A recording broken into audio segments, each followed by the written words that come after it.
च धर्मस्य सर्वधर्मस्वरूपिणे अवतार वरिष्ठाय रामकृष्णाय ते नमः। रामकृष्णाय ते नमः।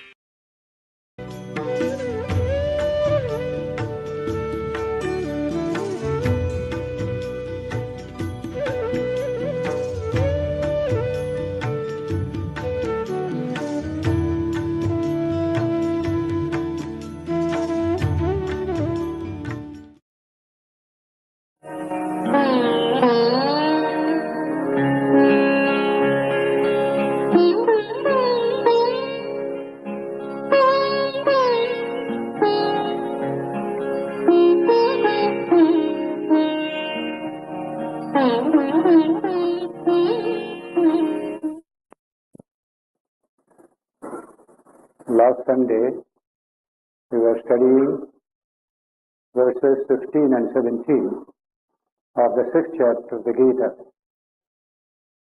A very important truth is conveyed in those verses, and we dealt with that truth. Extremes must be avoided, and so the balanced life, what Buddha calls Madhyama Pratipada, the middle path. Not too much austerity, not too much sense indulgence. That is how we can grow spiritually. Anything else may be religious. Even if you do any kind of austerity, can be religious, but its spiritual value is nil. Therefore, Krishna said, Yuktahara viharasya, Yukta cheshtasya karmasu, Yukta swapnavabodhasya, Yogo bhavati dukkha. Yoga becomes the source for the destruction of all sorrow if you follow the middle path. Moderate eating, drinking, resting, working, etc., etc. And not extremes. That is not good for spiritual development. Buddha realized it from his own personal experience. Krishna is giving us that truth much earlier in the Gita. Having said this, verse 18 begins to deal with the technique of meditation, the process and the technique of meditation. These are a few very important verses in the 6th chapter. Yada viniyatam chitta atmanneva anutishthati nisprahas savakamebhyo yukta ityuchyate tada. The mind can be said to be established in yoga. Yukta means established in yoga. Then, when viniyatam chittam, the chittam which has been disciplined, Atmanneva avatisthate, remains only in the Atman, not going here and there, then we can say the mind is yukta. It has achieved yoga. This is the first statement. Viniyatam chittam, the chittam which has been properly disciplined. Atmanneva anutishthati, it is established only in the Atman. The nispraha sarvakamebhyo, no external desires come and disturb the mind. It is absolutely established in itself. So in that state, you are a yogi, established in yoga. Yukta ityuchyate, right? Tada. Then he gives an example, a very familiar example in our literature. Yatha deepo nivatastho nengate sopama smrta yogino yata chittasya yunjato yogam atmanaha.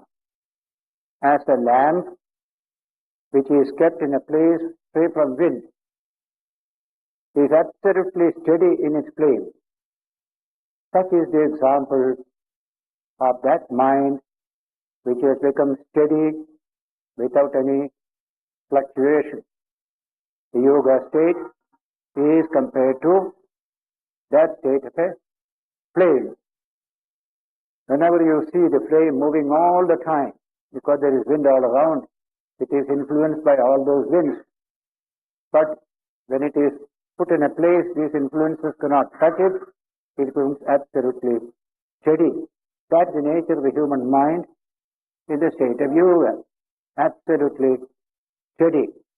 It is a very difficult process, long training is needed, and yet it is not unattainable.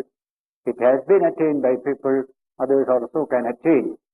And he will tell in a series of verses the nature of that meditation and the result of that meditation or yoga. Nisprihas sarvakamebhyo yukta ityuchyate tada yatha deepo nivatastho na ingate. Ingana means is shaking. It doesn't shake. It doesn't flicker. Na ingate. Sa upama prtha. That is a comparison to this state of the mind in yoga. Yogino yata chittasya. The yogi who has disciplined his mind or her mind. Yunjato yogam atmanaha. Performing yoga, practicing yoga.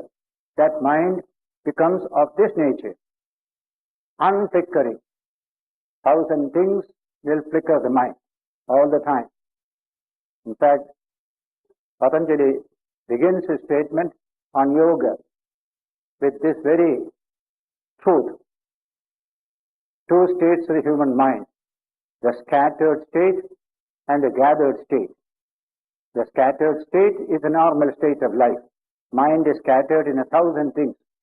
The gathered state is what you call sleep. We have gathered regularly, quietly, absolutely calm and quiet. But the same gathered state can be of a new type. You deliberately gather it, that's called yoga. That is yoga which he is going to expound in those sutras. Therefore, the gathered state, it requires an effort on the human part. Nature doesn't do it for you.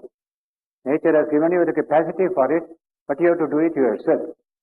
Therefore, this kind of unification of various waves of the mind is what we are expected to do to become truly master of ourselves. When the mind is under perfect control, life is absolutely free. That is why this is needed for everyone. A measure of it. May not have the whole of it, but even a little measure of the control of the mind. Even if an anger arises in my mind, I will be able to dictate that it is rising. I can stop it then and there. A well-controlled mind can do all this. You can feel that anger is rising slowly. It is getting stronger and stronger. These subtle experiences of emotional states, we can easily detect with a trained mind, and we can stop it there before it becomes exploded into the world. Therefore, this is needed for everyone, even day-to-day life also, for happy human relationships, and above all, to realize the truth, to become fulfilled. That is the main purpose of yoga, to realize our own true infinite nature with this mind by proper training and discipline. And the whole of that process is being mentioned here in its technical aspect as yoga. This jhana or meditation is only a chapter in the Gita. Yoga of the Gita is much wider than this yoga of meditation. It's only an accessory of the total yoga of the Gita. Because the yoga of the Gita contains emphasis on day-to-day work, human relationships, so many things. And this meditation is added because it helps you in achieving success in all those spheres. So it's only a part of the total yoga of the Gita, not the whole thing. Some people may not be interested in meditation, but still they can be yogi. As Vivekananda would say, a karma yogi, without the help of any other yoga, can also realize the truth, realize the Atman. It is a path by itself. But it will be helpful if it is accompanied by the training of the mind in meditation. So Krishna adds this into this teaching of the whole yoga of the Gita. That's why this is the sixth chapter, Jnana Yoga chapter. Out of 18 chapters, one chapter is given to Jnana Yoga. That is the significance of jnana for spiritual life in general and yoga life of the Gita in particular. And then, yatro paramate chittam niruddham yoga sevaya yatra chaivatmanatmanam atman pashyan atmanatushyati. A series of verses are coming now. When, all these verses begin. When this happens, in the end we'll say, this is going to be the result. So first, yatra uparamate chittam niruddham yoga sevaya. When the chittam or mind becomes inwardly drawn, uparamate, inwardly drawn to itself by the practice of yoga, yoga sevaya, yatra chaivatman atmanam pashyan atmanatushyati. When by seeing the self in one's own self, you only delight in that self. That is the beautiful expression. By this withdrawing the mind from external things, we are not going to some emptiness there. We are going to the infinite dimension of the divine within, and you find infinite delight in it. When that happens, sukham atyantikam yattat buddhigrashyam atindriyam, supreme happiness, atyantikam sukham. You begin to experience that atyantikam sukham, infinite happiness. Yattat buddhigrahyam. Your buddhi can grasp it. Atindriyam, the sense organs cannot grasp it. When the buddhi is pure, it can grasp that wonderful joy that comes from the contact with the Atman. Buddhigrahyam atindriyam. The sense organs can never go there. Their power is very, very limited. Even they say, what is the speed of a nerve impulse? Sense organs work through the nervous system, and the nervous impulse speed will determine how much the senses can do. Hardly 500 to 600 miles per hour is the nervous impulse speed. How ordinary it is. How can it penetrate into the truth of things? So, atindriyam, constantly emphasized. This is beyond the sensory system. So that sensory system has no value there. Its value is over. As soon as you finish your work, your sensory system has no more value for you. When you sit in meditation, you say goodbye to the sensory system. You stay outside. You have no function here. That kind of attitude we have to take to the sensory system, not for its own sake, but to go higher, to penetrate deeper. Even in physical science, very often, we have to go deeper than what the senses can reveal. But these senses are useful in the early stage of human life, particularly dealing with the external world. Therefore, buddhigrahyam, atindriyam, here only buddhi, nearest to the Atman is buddhi, extremely subtle, and when it is properly trained, it develops a high penetrating power. That is the language used in the Upanishad. Any force can be made penetrating by giving a training. Take radiation. You give a training to it, high frequency training, then it becomes highly penetrating as in X-ray. Though it is very flimsy radiation, just a piece of paper can immediately cut off that radiation. But when it becomes high frequency, it can penetrate through masses of metal, even lead in cosmic ray, etc. The human mind is just the same, our sages said. It is very flimsy in an ordinary person. A little obstruction, it is immediately cut off. But that same human mind can be made high frequency type with the capacity to penetrate into the heart of things. That state is called buddhi grahyam. That buddhi can capture this truth of the infinite joy coming from realization of the Atman. So buddhi grahyam, atindriyam. This statement comes in the Kathopanishad. Drishyate agriya buddhya sukshmaya sukshmadarshibi. This Atman is present in all beings, but it is lying hidden. Will it always remain hidden? No. They can discover it. Drishyate. How? Agriya buddhya. When the buddhi becomes agriya, concentrated, pointed.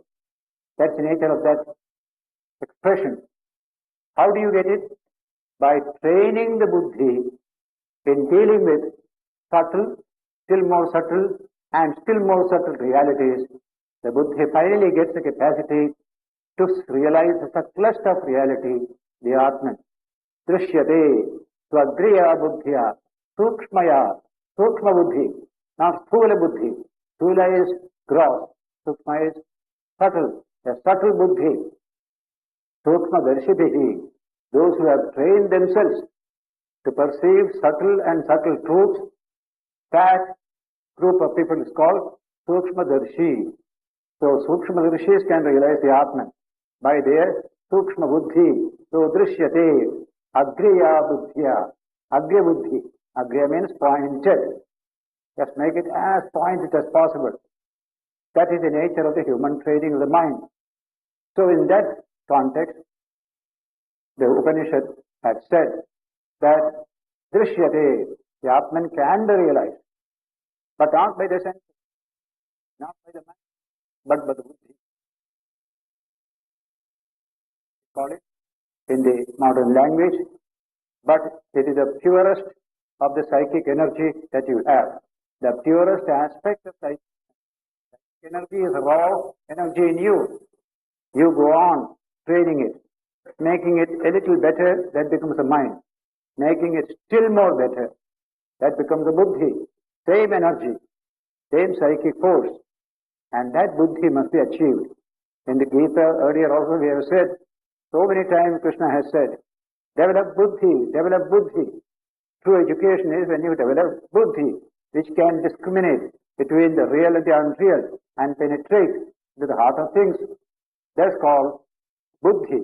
So buddhi grahyam, atidriyam, Vetiyatramachayivayam Hitaschalati Tattvataha. When you realize this, Veti Yatra, in that state you know this truth. And there, Nachayivayam Hitaschalati Tattvataha. He never falls down from the state of that truth, the Tattva. No kind of taking from that state. Hitaschalati Tattvataha. Na Chalati. Mind doesn't fall down from that state of truth. It is fixed on that. That is a state absolutely steady. Yam ladhva chaparam labham manyate nadhikam tataha. After attaining which, he will never find anything better to achieve. That highest state of joy, you get there. Yam ladhva aparam labham, something else to achieve, you don't consider at all. Your mind itself will tell you the highest you have achieved. There is nothing higher than this. Yam ladhva cha param labham manyate na adhikam tataha yasmin sthito na dukkhena gurunapi vichalyate. Established in which you are never shaken even by the heaviest of sorrow. Sorrows can shake us. A little sorrow can shake us. But when you establish the Atman, even the heaviest sorrow will not shake you. That is the expression. Yasmin sthito na dukkhena gurunapi. Heaviest sorrow, dukkha. Vichalyate, you are not shaken. You are steady. Tam vidya, know that to be dukkha samyoga viyogam, yoga samyitam. You know that to be known as yoga, which is dukkha samyoga viyoga. The dissociation or the association with pain, with sorrow. See the language. Dukkha samyoga is normal life. We are associated with sorrow. Just a pin pricks on the skin, you get pain. That's called dukkha samyoga. Viyoga, that association is not there. Things happen but you don't feel, you don't worry. Dukkha samyoga viyogam, yoga sapnitam, known as yoga. Sa nischayena yoktavyo. That must be practiced with great determination. Nischaya. It is a truth. It is a possibility for everyone. It is not a theory, it's not a dogma. It can be done, it can be achieved. So nischayena yoktavyo. It must be practiced with great determination.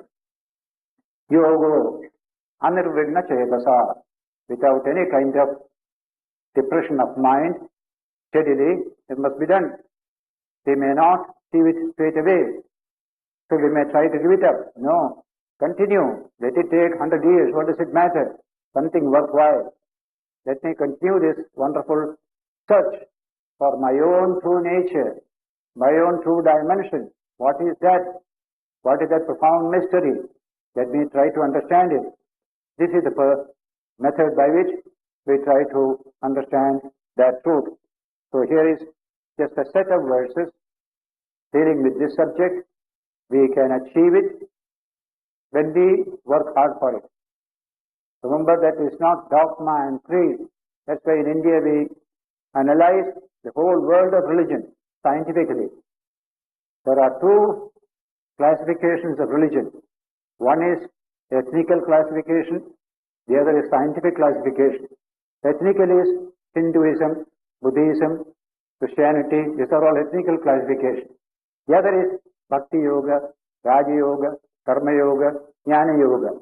These are the scientific classifications.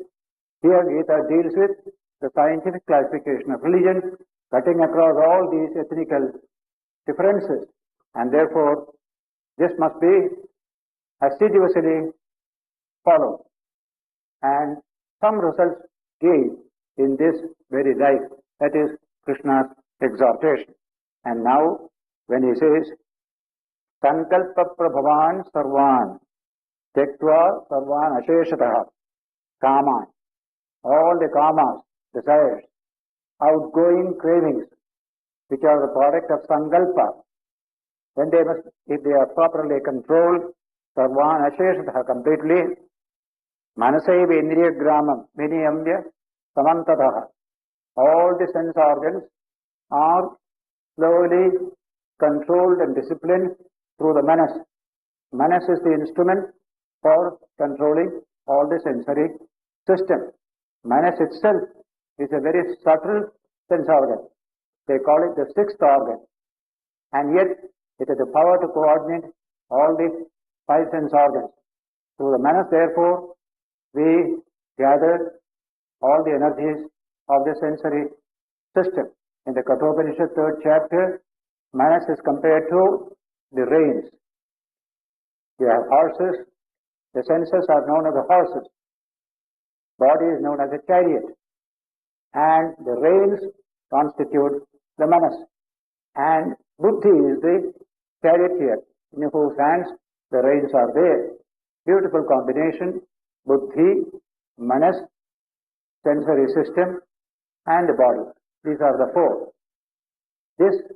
Each one has its own function to perform. Here, the manas is to control the sensory system. The reins are to control the horses. You want to control the horses, you must have the reins.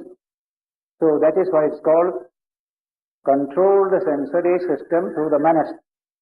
And the controlling is done by the buddhi. He is the ultimate master. He is the controller of the whole journey, life's journey. That's called buddhi, the charioteer, in the Kathopanishad. Manasaiva Indriya Gramam Viniyamya Samantataha, from all sides. If there are 5 horses, you only control 3 horses, the 2 are left behind to itself. That will not do. You must control all the 5 horses. Then only the journey will be comfortable and capable of leading to the end of the journey. And then, Shanai Ruparamet Buddhya Dhritigritaya Atmasabstham Manakrutva Na Kinchidapi Chintaye. Now the exact method of that meditation is described here. Shanai Uparamet. You can't do it all at once. Slowly. Shanai Pantha is a common expression in Sanskrit. Slow is a pantha, is the way. Great things can be done only slowly. Quickly it cannot be done. Those who try to do quickly, they will get into trouble. Either physical trouble or mental trouble. Something will come. So do it slowly. Shanai Uparamet. Buddhya Dhritigritaya. With the will, power, assisted by buddhi, all this energy is held together. Buddhya Dhritigritaya. Atmasamstham Manakrutva. Make the mind slowly settle in the self. Atmasamstham Manakrutva. Na kinchidapi chintaye. Don't think of anything else. That is next step. Yato nischarati Manaschanchalamastheram Tatastato niyammetat atmanyeva vasham nayet. The second advice is given, and we all need it. Whenever the mind goes out, yato nischarati manaha, the manas, chanchalam, very fickle, asthiram, never steady, unsteady. When the mind therefore of this nature, you are trying to control, certainly it will not stay there. You put it there, he will run away, like a mischievous child, leaving the mother, running away to the playground. Like that the mind does. So, whenever it does so, let it do. That is its nature. But we are going to train it. Yato nischarati manas chanchalam asthiram. This manas is chanchalam, asthiram. Therefore, naturally, when you keep it in one place, when next look, then he has already gone up. Manas chanchalam asthiram. Tatastato niyammetat. Then and there, bring him back from there. Put him back into the same place. Let him be with the Atman. Atmanyeva vasham naye. This is a constant tug of war. For a long period it has to go on. There is no other way. But it is controlled by constant practice, which Krishna will say later on, the question of Arjuna. Tatastato nayamedat atmanyeva vasham naye. He says, the mind has to be trained. It is very difficult to train it. And that will be one of the questions of Arjuna. Our own question, Arjuna is asking on our behalf a little later. Tatastato niyametat atmanyeva vasham nayet. Prashanta manasam hyena yoginam sukham uttamam. Upayati shanta rajasam brahmabhutam agalmasham. Such a yogi, prashanta manasam, whose mind is perfectly calm and tranquil. He has practiced yoga for long. Now the mind has slowly become calmer and calmer. Now it has become perfectly calm. Prashanta manasam yenam yoginam. Sukham uttamam upayati. Supremely pure happiness comes to him. Uttamam sukham. Various types of happiness you have. But this is uttamam sukham. The best happiness that you can ever have. Eating a nice food is also happiness. But this is quite different.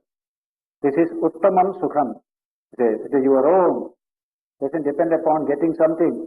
Come from yourself. Uttamam sukham. Upayati. Shanta rajasam. All rajas has been completely eliminated. What a beautiful thing. Why the mind is disturbed?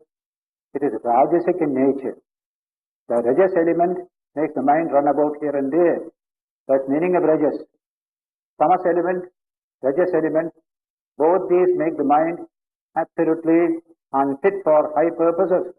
Very ordinary purpose only can be used. So in this case, Rajas element has been eliminated. Shanta Rajasam. Nothing to shake it, nothing to make it jump out as it were. It is the Rajasic mind that runs about all the time. So Shanta Rajasam. Brahma Bhutam. It has become one with Brahman. Akalmasham. Free from all impurity. The purest mind is of this nature. Sri Ramakrishna will say, pure manas, pure buddhi, pure atman are one and the same. We use different words for various states of this inner life. But actually, the pure mind, Shuddha Manas, Shuddha Buddhi, Shuddha Atman are one and the same, Ramakrishna would say. So, here is that Shuddha Manas, which itself is Shuddha Atman, which itself is Shuddha Buddhi. So, Akal Masham, free from all impurity, the Buddhi and the Manas become within us. It has become Brahma Bhutam, one with Brahman. It become like that. There is a famous passage in Plato, in his drama Phaedo, in the what you call Republic of Plato, famous book, you'll find there. Thought is best when the mind is gathered into herself, and none of these things trouble her, neither sound, nor sight, nor pain, nor pleasure. When she has as little as possible to do with the body, and no bodily sense or feeling, but is aspiring after pure being. That is a state of mind which is the best. This is exactly the idea of Vedanta, speaking about the mind being controlled and disciplined and concentrated onto the infinite self in man. That is the state in which the mind is at its best. Mind is the highest in that state. This is the teaching of all the mystics, all Sufis, all Christian mystics, all Hindu mystics, everywhere. This mind needs this training and a turning towards the infinite self. We turn it out and do work, produce wealth, improve our economy. That's beautiful. That is one side of the human life. Gita places great emphasis on that life. Karma, action, pravritti. But also, Gita says, do this also. Develop this capacity also of withdrawal, unification of the entire mental energies in meditation. These two must go side by side. Then only you have complete efficiency of life. That's what the Gita wants to give to humanity. In the second chapter, therefore, he defined efficiency as yoga. Yoga is efficiency. Yoga karmasu kaushalam. Yoga is efficiency in action, and efficiency so that you produce more and more through your efficient work. And while doing so, you become purer, nobler, you become more peaceful. This also must go on. So this inward development and the outward development, both are to be included. That is the speciality of the yoga of the Gita. So in that, we add this also, idea of meditation, trying to understand our own true nature. We don't become merely a machine to get things done outside, and when it is over, thrown away on the scrap heap. That's what machines are. Human beings should not be so. After heavy work, you should become free. You should become pure. You should feel that you are your true self. If that is to be done, you have the emphasis of the Gita on external life plus internal life. In the case of the machine, it has no inner life. Machine is used to work, a plow, go on plowing, or a motor car, go on making run. When it is old, useless, you throw it away. It becomes junk. But a human being is not a junk. He has got an inner life. He has got something to achieve within himself, not merely to be a machine to be used by people for producing goods and services. That attitude of mind towards man should be completely changed. That is the definition in the second chapter. Yoga, karmasu, kaushalam. A double efficiency, namely productive social efficiency, inward spiritual efficiency. Both must go side by side. So here, he says here, in that case, in this particular state, the mind of man becomes one with the Brahman. We have achieved our fulfillment here. We were working and will continue to work, but the whole work will become different. It is so full of the spiritual element that the work ceases to be work. It becomes no work. This is a teaching in Taoist philosophy, Zen Buddhism, Vedanta. Work becomes no work. Though you are working, actually you are not working at all. In this way, inward development must accompany outward action. That is a special stress in the Gita. Then only man becomes fulfilled. Otherwise, he will be thrown away like a scrap on the roadside. That famous sentence of Thomas Wolsey, very interesting sentence, very faithful minister of Edward VIII, King, the Tudor king. He served him well, but finally he rejected him, and he was in great distress. So he had a soliloquy, telling to himself, if I had served my God with the same devotion as I have served my king and country, he would not have deserted me in my old age. That feeling of being deserted, unwanted, thrown on scrap heap, will not come when the yoga of the Gita is understood by people, which includes the inner refinement, inner purity, inner realization, along with work that we do outside.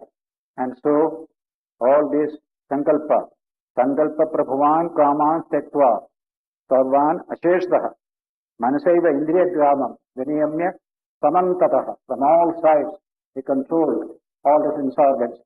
Shanai shanai ruparamate. Do it slowly. When you do it quickly, you are sure to suffer. We are handling energies which, if you don't know how to handle well, they may react on you. That's why many people go off their heads. All sorts of errant behavior people develop. Pathological conditions come because we are dealing with very, very subtle energies within the human system. So, shanai ruparame. Buddhya dhritikrighitaya. Atmasartham manakrutva. Na kinchidapi chintaye. Don't think of anything else. Yato nishcharati. Manaschanchalamasthiram. Tatastato niyannetat. Atmanyeva vashannaye. Whenever the mind goes out, bring it back. Gently. That's the way to train the mind. There is no other way. When we see a tiger or a lion, and we want to purchase it for our circus, we have to tame that animal. First day you go to tame, so terrible, growling at you. You won't go near even. After 6 months, you can sleep on its back. What has happened? You have tamed that wonderful animal. This mind is just like that. So bad to begin with, later on, it has become a friend sitting by my side. My friend, mind has become my friend. What a beautiful conception. And so, Prashanta manasam hyenam yoginam sukham uttamam upayati shantarajasam brahma bhutam akalmasham. That yogi gets that supreme happiness by achieving this yoga. Oh, brahma bhutam. He becomes one with Brahman, free from all impurity, akalmasham. These are the few verses dealing with this process of inner penetration. Yunjannevam sadatmanam yogi vigata kalmashaha sukhena brahma samsparsham atyamtam sukhamashnute. Verse 28 says, a yogi freed from all evils, from all taints, constantly engaging the mind thus, with ease attains infinite bliss of contact with Brahman.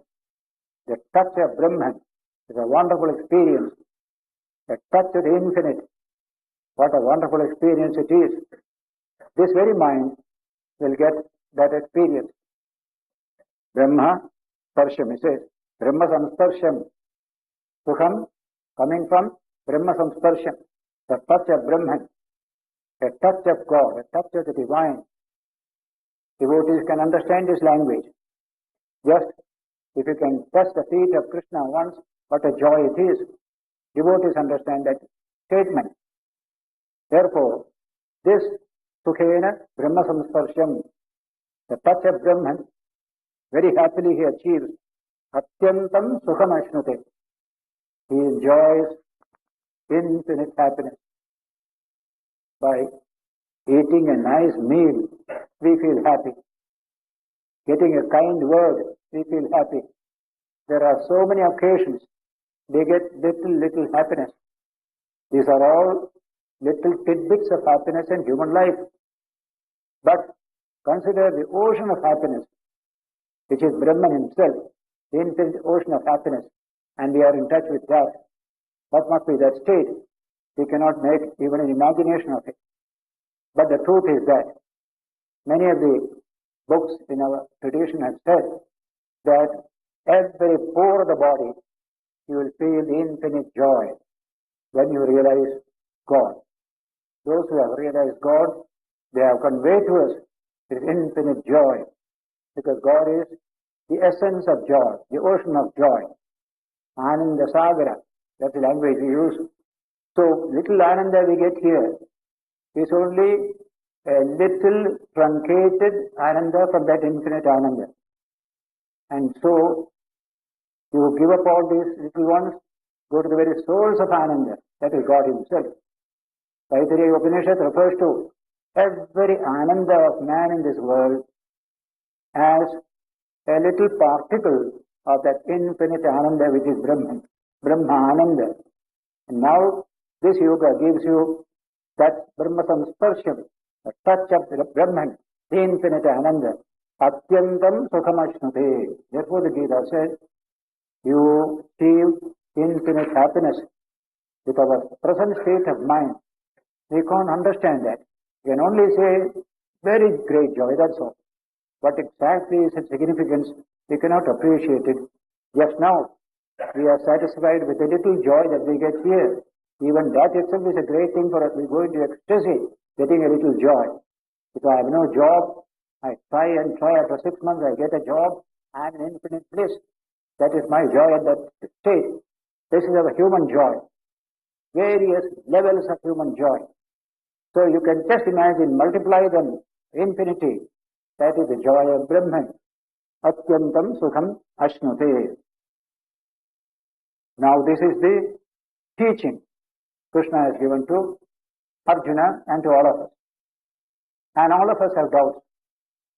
Arjuna also has doubts. His doubts are representing our doubts. So Arjuna is asking a question at this stage. Verse 33 begins with Arjuna's question. Arjuna uvacha, yoyam yogastvaya proktaha samyena madhusudana etas.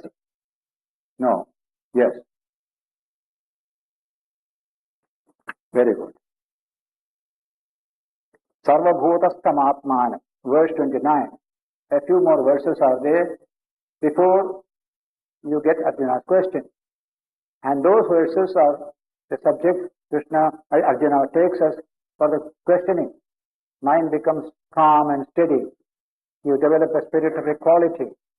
That kind of tremendous achievement when you become one with Brahman. That is described in these verses as follow-up of the achievement in yoga. So, in verse 29, Gita says, Sarvabhutastam atmanam sarvabhutani chatmani ikshate yoga yuktatma sarvatra samadarshanaha. That is a high teaching in Vedanta.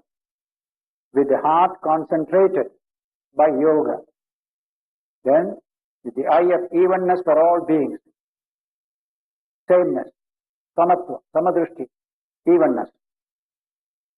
He beholds the self in all things and all things in the self. To see everything in the Atman, Atman in everything.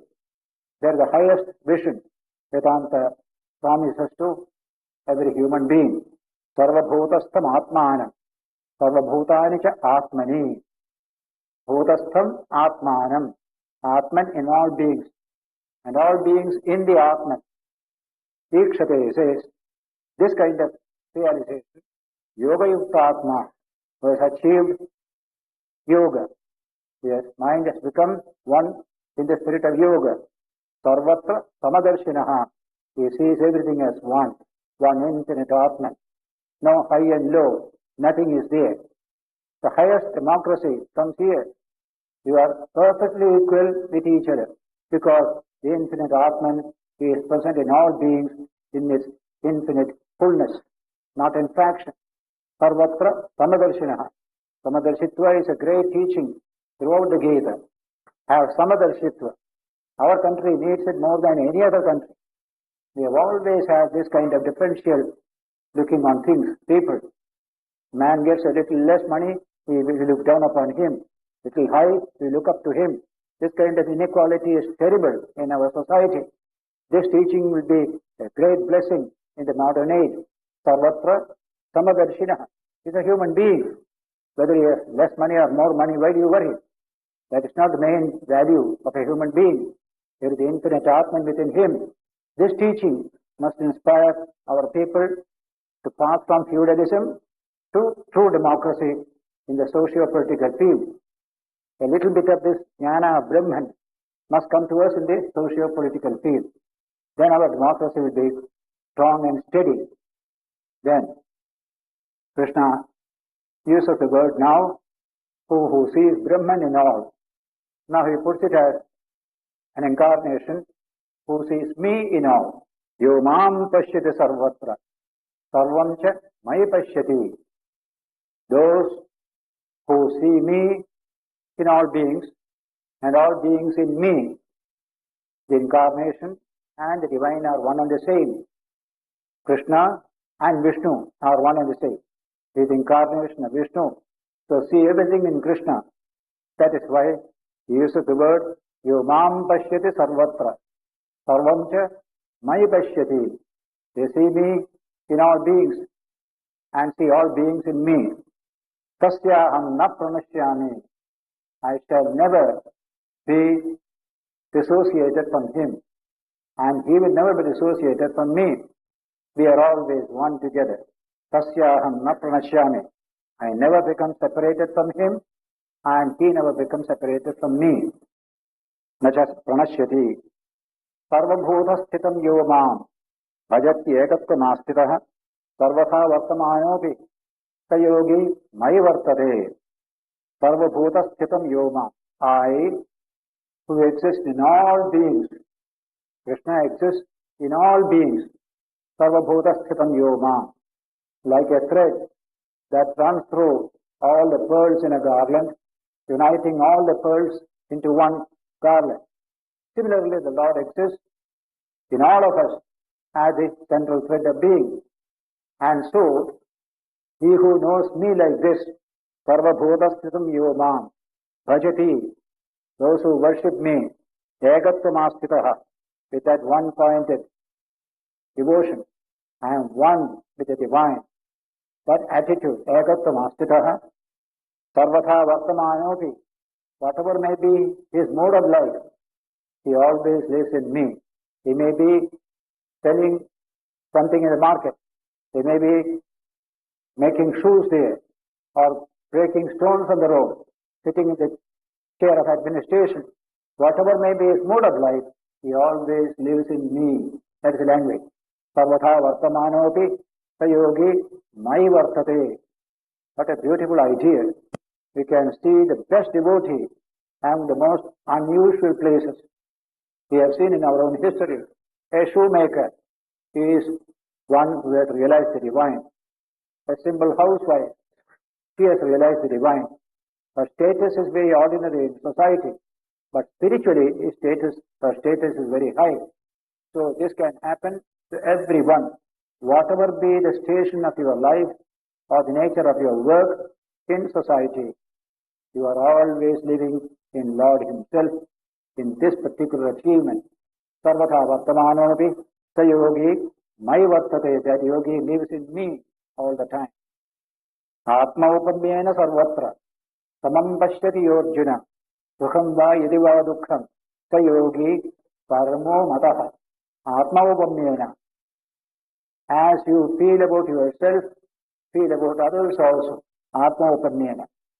Pain is not happy for you. You want to avoid it. Therefore, don't inflict pain on others also. As you feel for yourself, feel for others also. That is a universal maxim. In the Bible, Chinese thought, Indian thought, everywhere. Atmana Kayakuvula. Whatever is not pleasant to you, don't inflict it on others also. That is the language. So, Atma upamena sarvatra. See others as you see yourself. Sukham pashyati Arjuna. See the sense of equality everywhere. Sukham va yadi va dukkham. Whether it is happiness, whether it is sorrow. If something gives you sorrow, see that such a sorrow doesn't go to somebody else also. That attitude must be there. Sukham va yadi va dukkham. Sa yogi paramo mataha. That yogi is certainly supreme. He has realized his oneness with all. What a tremendous change will come in our society when a bit of this teaching gets into our mind and heart. We do so much evil to others, not knowing that evil, if it comes to you, you doesn't really miserable, but you don't know how to feel for others. That feeling of oneness is not there. That is a great evil that is afflicting our society for centuries together. Swamiji said, there is no heart. There is intellect. Brain is there. Heart is not there. A concern for others is not there. That's why we have brought our society to the lowest level. Now it must change. And Vedanta gives you the method of that inner change in yourself by which this samatha drishti will come to you. Then society becomes really a heaven.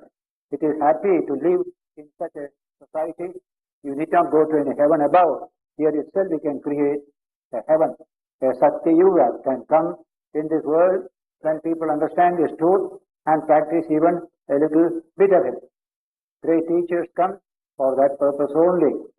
Ramakrishna came in our time. What an extraordinary personality. The spirit of oneness. Swami Vivekananda, Sarda Devi, everyone. The spirit of oneness. We are all one. What a beautiful idea. That's why that Muslim revolutionary poet of Bengal, Razi Nasrul Islam, in a song on Sri Ramakrishna, he added this line, Satya Yuge Punya Sruti Kalite Anile Tumi Tapas. Hey Tapas, you brought the memory of Satya Yuga in this Kali Yuga. What a beautiful idea that Sri Ramakrishna has brought the memory of Satya Yuga. It is for us to assimilate his teaching and establish that Satya Yuga in society. That's our responsibility. He has shown us the way. He has given us the inspiration. And so the poet says like this, Satya Yuga Punya Sruti Kalite Anile Tumi Tapas. That is a great contribution of Sri Ramakrishna. So here Krishna speaks of this samadrishti, samatva. Very difficult, but we have to achieve it. We have to live down our feudal heritage, where everything is hierarchical. The feudal lord sits there, enjoys nicely, having his hookah all the time, so when people to fan him, and millions are working for him. This is our India. Even today, in many cases, it is so. So many people working very hard so that a few, a handful, can live comfortably and happily. That will change. That's the attitude Gita wants to develop in us, and all over the world the same. This samatha drishti, sense of equality, and Arjuna will ask the question. The next slogan. This is a wonderful idea. Samadrishti, samatha drishti. You have put it so nicely, but I find it very difficult to practice. Mind can never be samatha. It's always up and down. It's always in distraction. How can I control this mind? So that question will take us to the next sloka. Arjuna's question on your behalf, on behalf of millions of people, because everybody's problem. How Krishna handles it, we'll also see. So we shall study the next verse, verse 33, beginning with Arjuna's question and Krishna's answer, by which the chapter will be ending also when we meet here next Sunday on 23rd of this month, April. Today is Ekadashi, there is Ramanam Sankirtan in the shrine. We shall sit a minute in silence and meditation and then disperse.